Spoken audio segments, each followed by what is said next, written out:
Minecraft. Kind of dragon-free.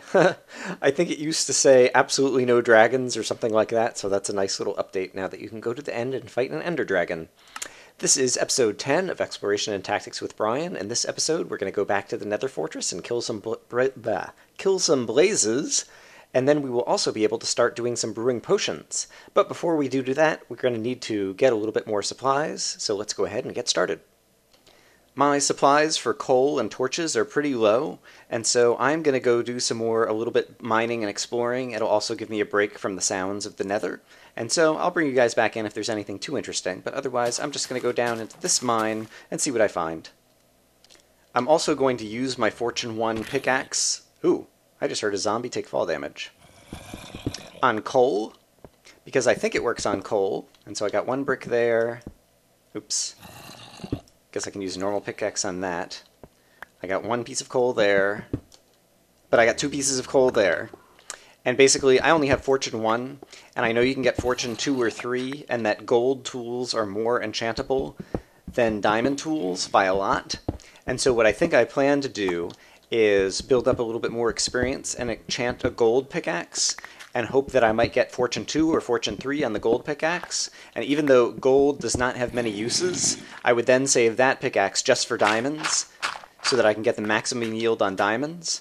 But for just kind of other little mining expeditions, I don't mind spending my Fortune pickaxe. That's a diamond pickaxe, and so it's going to last a long time on things like coal, which I don't mine enough of anyway, and so that'll just help me speed up my coal supply. Some people seem to want me to admire the slimes more often. I see them pretty often, and so I'm accustomed to them. But if you haven't seen big slimes before, here's a big happy slime. He has particle effects that will glitch through other pieces. And after you get enough hits on him, and the big ones take a lot of the beating, he breaks up into smaller slimes, and when you hit those, they break up into smaller slimes. These tiniest ones can just push you around, they don't do damage. These medium-sized ones, I think, yeah, will do damage, and so that one just hit me. And yeah, the big ones will also do damage, of course, as they try to push you around. And they all just chase you around and jump around. And drop experience and slime balls. I guess the little ones, when you kill them, drop experience. I guess when you kill the big ones, they just split up into little ones without dropping experience orbs. And so they're actually a good thing if you find a big slime to go ahead and kill, just because it's like, ooh, free experience. That's pretty easy to get. And so, I like turning slimes into wind chimes. Hey, that rhymes. Slimes into wind chimes. We could be onto something here, folks. In any case, I am continuing to explore, and I hear some zombies. Aha! I see a zombie. I will smite him with my smite diamond sword. We'll never know what hit him. And I will eat some food before I continue on my adventure. Alright, I'm continuing to explore. I'll bring you guys back in if anything cool happens. I hear an Enderman, and as usual, I would like to find him. At this point, I've collected a lot of coal. I've got like 2.5 stacks, and so I was heading back up. But now that I have heard the Enderman, my priorities have changed, because I would really like to get my hands on more Ender Pearls. And so I think he might be up here. So let's see if we find him. Sounds like he's to my left. Is there somewhere up here? I think there might be. No. Still sounds like he's in this direction. I'm going to try to dig and find him. He sounds really close at this point. Oh, here's another chamber. Maybe he's in here. I don't hear anything else. There he is. Okay, so once again, I'll add a little lighting and then go for the feet. Alright, and I got another Ender Pearl, and so slowly I'm starting to accumulate a few. And they have multiple uses. Oh, darn it. I killed off too much of the zombie to have him help me kill the skeleton. The Ender Pearls can be used as part of the recipe for the Ender Eyes, which can help you find a stronghold, as well as can be used for teleportation, and that's the one that I'm really interested in. But I want to collect... Oh, I hear that it's raining up on the surface. but this also tells me that I'm back near the surface. Looks like the surface might be right out there. And so I want to collect a few ender pearls before I try to kind of experiment with the teleportation. And sadly, I think it's nighttime as well, and I'm not sure exactly where I'm coming out. Well, this could be interesting.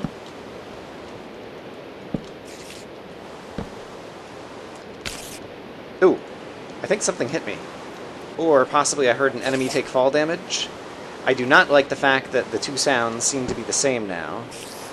Anyone taking fall damage and you getting hit.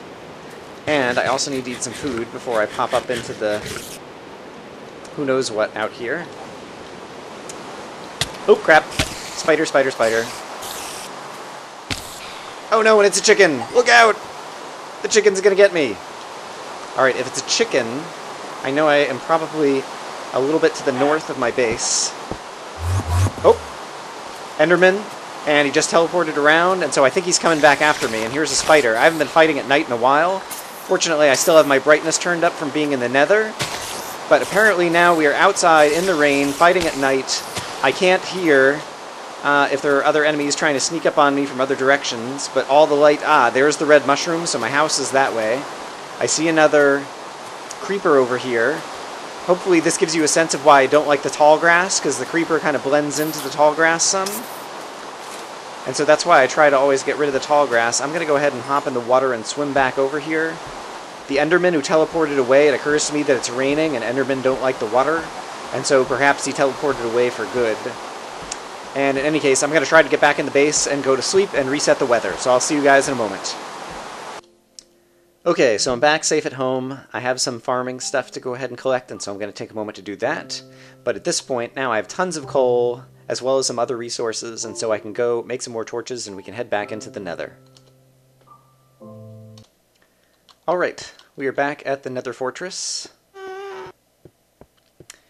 And just to add some challenge, it appears some zombie pigmen have spawned up here where they're going to try to push me into the lava. Alright, it looks like they're a little ways off, and so it's not quite as dangerous as I thought it was going to be. And I am basically going to continue to explore the Nether Fortress and try to light up bits of it that I haven't lit up before. And so we'll see what we encounter. Okay, so I've been exploring around in the fortress, and sometimes the fortress cuts through the netherrack, and that can mean things like this. This is like the easiest glowstone to gather ever. And so I would actually prefer to mine this with my fortune pickaxe, and so I'm just going to mine through just enough so that I can kind of get by into the next area. And it seems like this just becomes the end of the fortress. But that'll be some easy pickings glowstone, so that's kind of happy. And meanwhile, the fortress is huge! Some of it's above ground, some of it's underground. It looks like there might be another blaze spawner over here. There is. Okay. Now I have to decide, do I want to try to, oops, take on some blazes? And guess what? Apparently I already am. How about I go ahead and eat enough food that I'll be regaining health. If no gas attacked me, I'm pretty sure I could knock out 1 or 2 blazes and might be able to get a blaze rod so I could at least start up the potion kind of stuff. And so I think I will try to fight a couple of blazes. And unfortunately they're going to start firing at me, and I'm not sure if the gas will also fire at me. And so we're just going to see how this goes. Alright, he missed, he missed. And I don't know how many hits they take. Alright, killed him. Alright, killed him. I don't see any drops. This will not be enough to stop the spawner, because the spawners spawn with, I think, like, level 12 or less light, and so it's only 13, 14, 15 light levels that don't spawn. But I think by adding some light like that, I will have reduced the spawn rate. And so I'm going to come back over here again and see if I can manage to kill another 1 or 2 and possibly get the blaze rods that I want to get. And unfortunately, he's kind of hanging over. They fly around, and he's kind of hanging over the edge. And if he's hanging over the edge, then his drops are going to fall over the edge, and so I want to get them while they're within range if I can. Oh my goodness. Alright, got him, but I don't think he dropped the blaze rod. I'm going to run back for a little bit since they're still firing at me and hope that I don't get hit by the fire. And see if I can get any of them to come back above this level. so that they'll actually be somewhere where I can collect the drops. Otherwise, I really need to find a better blaze spawner. This is the second one I found so far, and they've both been kind of like out in the open, floating. And so I would like to find one that's kind of more enclosed. Come on, guys. Come back over near me. You know you can do it. Ugh. Alright, I'm on fire. That's okay. A little fire never hurt anybody. It's a lot of fire that doesn't. Oh, dear. Uh-oh. Alright, and so I'm going to hide back over here and regain some health. And yeah, I'm just going to keep on trying to attack. And eventually, I think I'll at least kill one and get one blaze rod. I think you only need one blaze rod in order to start doing potion stuff. And so, yeah, we'll see if that's going to be enough. But I'm at least going to kill enough to get one blaze rod. And so my health is coming back. Oops. I will put out another fire over here. And try once more. Quit jumping up so high. Come back down to my level. There you go. Oh, there's a blaze rod. Great. Achievement get. Into fire. Okay. That is happy. Being set on fire is not as happy, but I can just go hide back over here. They don't seem to necessarily fly towards you all the time. I'm not sure how they track you versus not. I think Etho said they do track you somehow when he was making his blaze farm.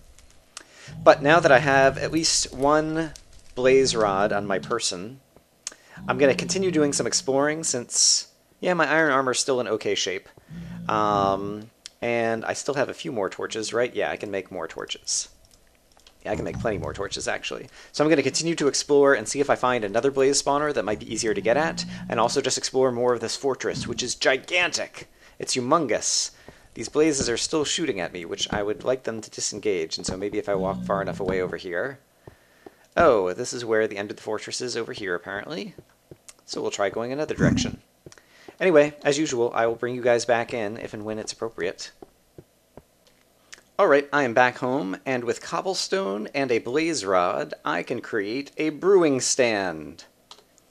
And where should I put this crazy thing? I don't think it takes up much room. And so I guess I will just plunk it over here near the enchanting table. There you go. There is a brewing stand.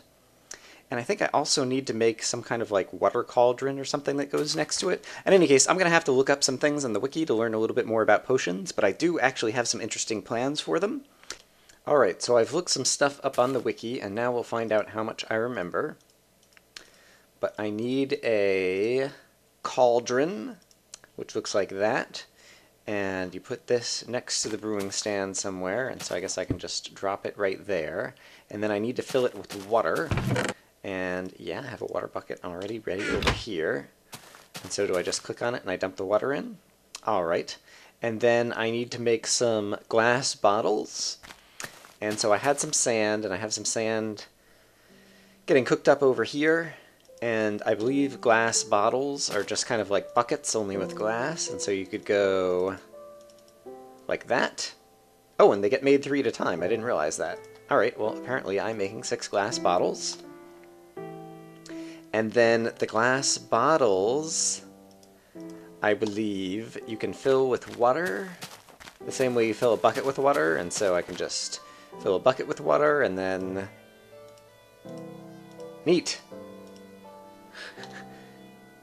Okay, and they don't stack. Alright, well that's important to know. So now I have all these glass bottles that are filled with water.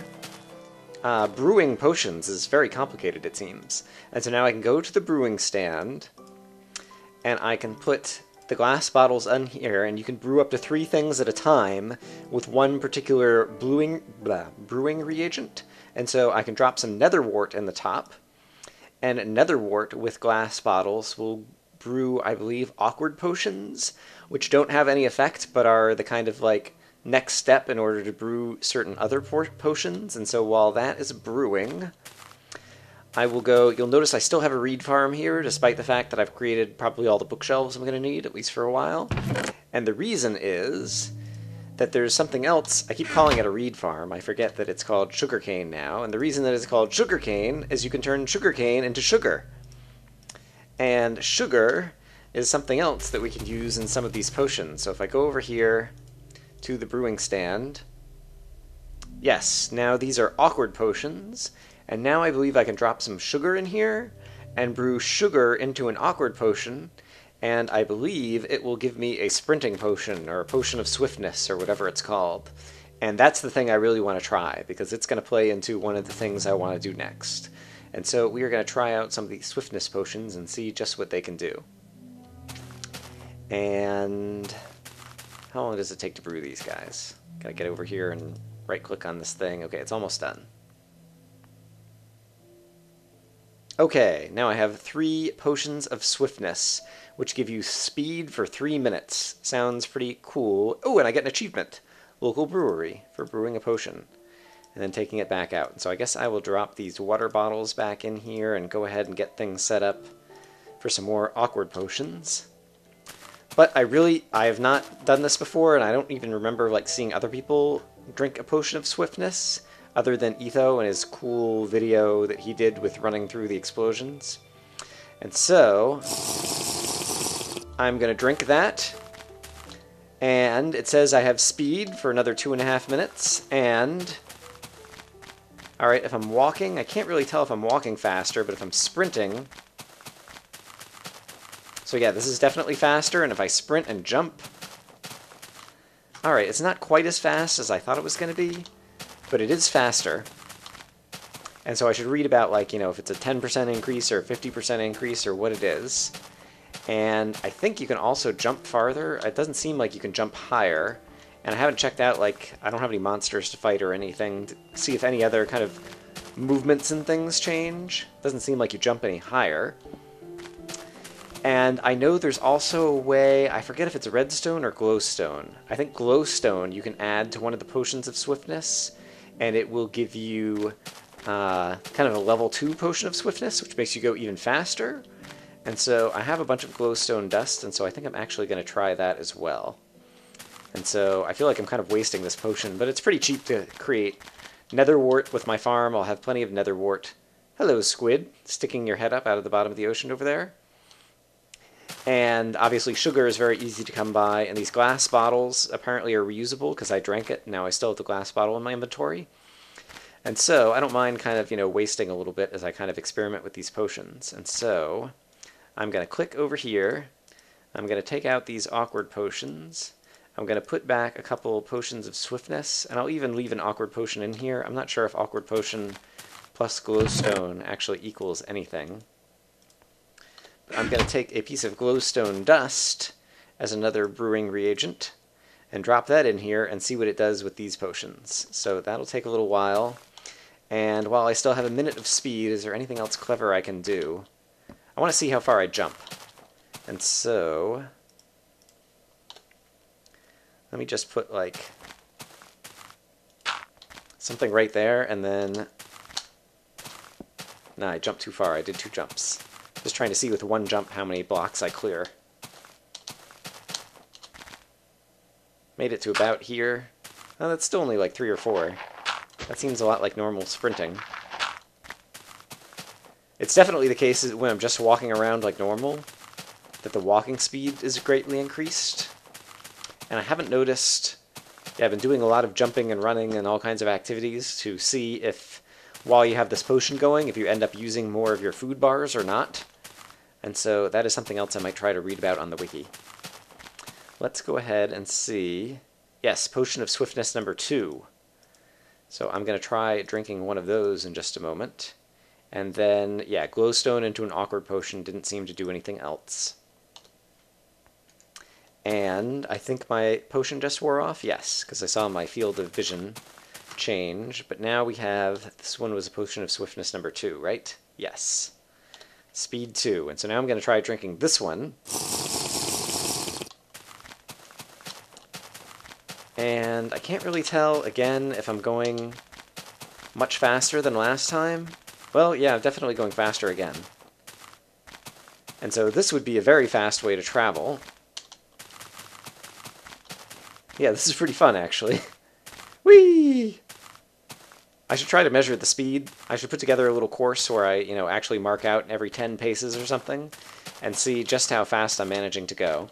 And obviously I was doing lots of sprint jumping there, and so I'm eating lots of food. Oops! I didn't mean to take down my flower. I was just swinging my sword around like a crazy man. Okay, so in any case, I plan to... People always ask me about the sky rail, because that was something that people really enjoyed that I did in my old Exploration and Tactics world, which is I built a big rail system to connect different areas. And so my plan for this world is not to build a sky rail, but to build a sky platform where I can then use sprinting potions to kind of run and jump and traverse a whole lot of land very quickly, because I think I'm going to have to put together a little course and put together some rail and measure the speed that you go on rail versus the speed that you can just do sprinting with one of these potions, because I think I might be running faster than a powered minecart or, you know, powered rail minecart would take you. And yeah, my goal is to be able to travel quickly different places, and so if this travels quicker, then that's what I want to do. And I'm happy to use up food because I've got plenty of farms and all kinds of different food sources. And so I don't feel like I'm wasting food to, you know, sprint around and do stuff like that. So, that's one of the things I wanted to try out. I will experiment with more potions. There's all kinds of crazy potions you can get. There's potions that give you strength. There's potions that give you resistance to fire. There's, like, negative potions that then you can just, like, throw at enemies and, like, make them weaker or give them poison or different things. There's a whole bunch of potions you can do. And so, over time, I plan to experiment with a number of different potions. But now that we got our first blaze rod, we have a brewing stand, and we can start brewing some of the interesting potions. I definitely need to go back to the Nether and collect more blaze rods, both for different potion effects as well as to create ender eyes to try to find a stronghold. So that's something else that I'm going to need to do. But in any case, the sun has gone down. I guess I've been talking for just about a full Minecraft day and playing with potions. And so, yeah, I'm not sure exactly what I'm going to do next, so you'll just have to watch and see.